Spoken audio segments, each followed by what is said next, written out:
Birmingham might be the smallest city that we've featured in this series so far, but it certainly punches above its weight when it comes to sports venues. So let's check out the stadiums and arenas of Birmingham, Alabama. Legacy Arena. Despite having a large enough capacity, this arena has never been home to an NBA or NHL team. That's because Birmingham itself has never been home to any major indoor sports team.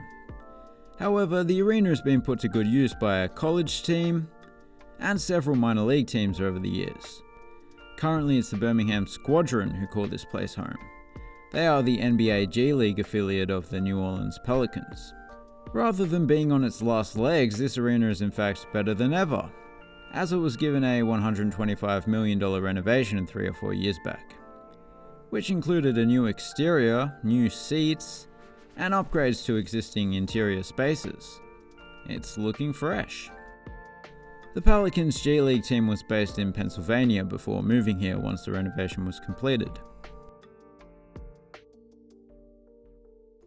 Nearby is Protective Stadium, which was being built at the same time that Legacy Arena was being renovated. They are both owned by the same authority.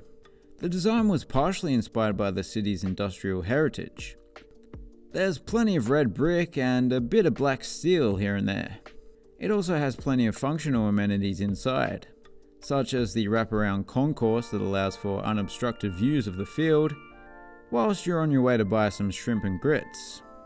There's also a huge video board at the southern end, and even a standing room only section, which is a rarity in college football. It's just a fantastic stadium all round, and it costs less than $200 million to build, which seems reasonable as far as medium-sized stadiums go. It replaced a much larger stadium as the home of UAB football, one that is still standing. We'll get to that later. Well, now. Legion Field, also known as the Old Grey Lady, was the previous home of the Blazers, as I just mentioned, but what you might not know is that it was also the part-time home of Alabama Crimson Tide for much of its existence, despite the fact that they are based in Tuscaloosa, which is about 50 miles away. It was also the host of the Iron Bowl, an annual game between Auburn and Alabama. Despite the fact that the Iron Bowl was named after Birmingham's iron industry, the event now takes place at the two teams' respective home stadiums, none of which are in Birmingham. To this day though, it does still host another annual game, albeit one that is less well known. That being the Magic City Classic, between Alabama A&M and Alabama State. That will take place here until at least 2026. The stadium is aging and doesn't have a permanent tenant anymore.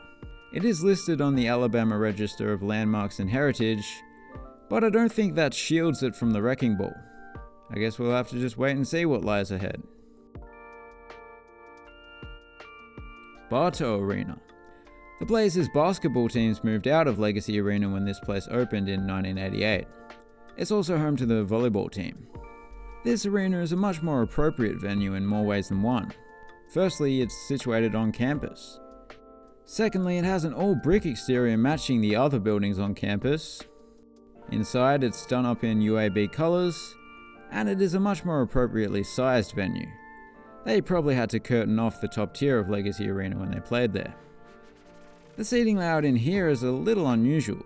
It's not circular or even ovular, but it's straight along the sidelines and curved at the ends. And it's very segmented. I like it though. Anything like that you can do to change up the interior of an arena is welcome, because a lot of arena interiors are about as interesting as university lecture on wind patterns.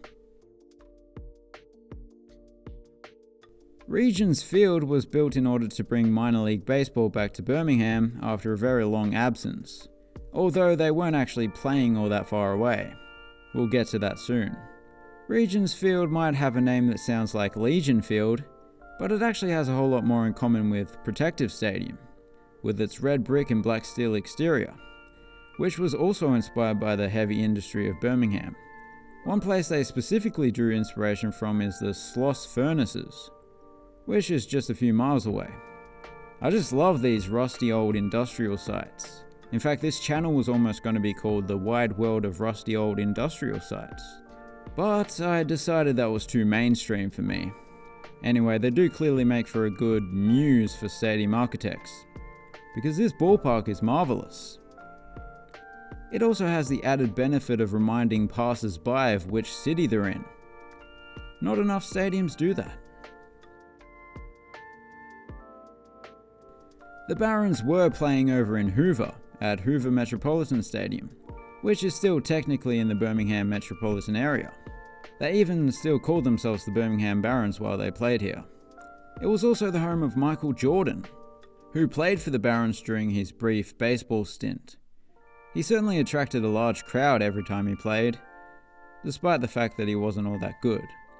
I mean, some people say he did alright, but he didn't even score any triple-doubles during his entire minor league career, so, you know, that's the same amount as me. You might be surprised to hear that the stadium's primary tenant nowadays is a high school football team, the Hoover Buccaneers. To be fair, it seems like it does a reasonable job at it, and the school is just half a mile away. Bwell Memorial Auditorium. Whether intentional or not, Bwell is a very fitting name for this venue, as it hosts a lot of boxing, wrestling, sumo, kickboxing, and just about any type of organised violence really. It doesn't have a permanent sporting tenant though, and I guess its best days are behind it as its future is uncertain. The auditorium is situated right next door to the Birmingham Museum of Art, which will potentially be expanded onto the site of this arena. If that happens, no more organised violence, just paintings and that. PNC Field. This soccer-specific stadium was renovated and expanded just a few years back, and that renovation was partially financed by Birmingham Legion, a team that no longer plays here. They moved to Protective Stadium.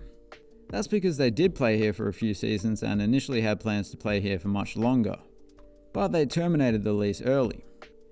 I think partially due to complaints they had about the pitch. The Blazers certainly aren't complaining though, because they got themselves one of the nicer college soccer stadiums out of it. It has a nice mix of bench and chairback seats, and a decent sized video board at the western end. Rickwood Field. You are looking at the oldest professional ballpark in the country. It opened in 1910 and was the first minor league ballpark to be constructed of concrete and steel. It was after all named after Allen Harvey Woodward, the president of the Woodward Iron Company, who probably made that steel. To be clear, his nickname was Rick, so Rick Woodward, Rick Wood, he named it after himself. This place is protected from demolition, as it is on the National Register of Historic Places.